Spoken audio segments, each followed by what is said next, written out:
আসসালামু আলাইকুম। আমি ফারহানা। আজকে আমি একটি লোভনীয় রেসিপি নিয়ে আসছি।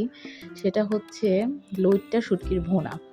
তো আমি খুব বেশি রান্না পারি না।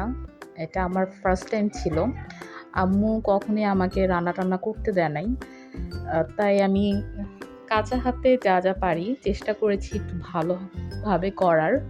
তো ফার্স্টেই আমি তেল দিয়ে পেঁয়াজটাকে ভালোমতো ভেজে নিয়েছি। তারপর একটু আ পে টমেটো দিয়ে শেফদের মতো একটু নাড়াচাড়া করার চেষ্টা করেছি। তারপর আদা রসুন দিয়ে দিলাম। আদা রসুন বাটা। তারপর পানি দিয়ে সবগুলো মসলা ভালোভাবে কষিয়ে নিয়েছি। এখানে লবণেরটা আ ভিডিও করতে ভুলে গেছি। কিন্তু লবণ দিয়েছি।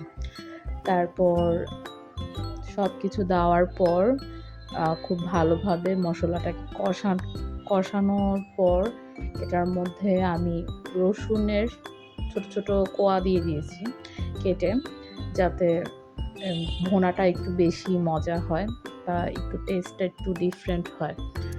তো নাড়াচাড়ার পর আমি ভালোমতো যখন কষানো হয়ে গেছে, তখন আমি শুটকিগুলো দিয়ে দিয়েছি। শুটকি দেওয়ার পর কাঁচামরিচগুলো দিয়ে ভালোভাবে মিশিয়ে পানি দিয়ে ঢেকে দিয়েছি। এই শুটকি ভুনাটা আমার আম্মার খুবই প্রিয় ছিল। যদিও আম্মার শুটকি খাওয়া নিষেধ ছিল, তাও আম্মা খেত। তো যখন ভালোমতো ঝোল দেওয়ার পরও যখন কষানো হয়ে গেছে, পানিগুলো আস্তে টানা দিতেছিল, তখন ভালোভাবে নেড়ে আমি ধনেপাতা দিয়ে দিয়েছি নামানোর আগে।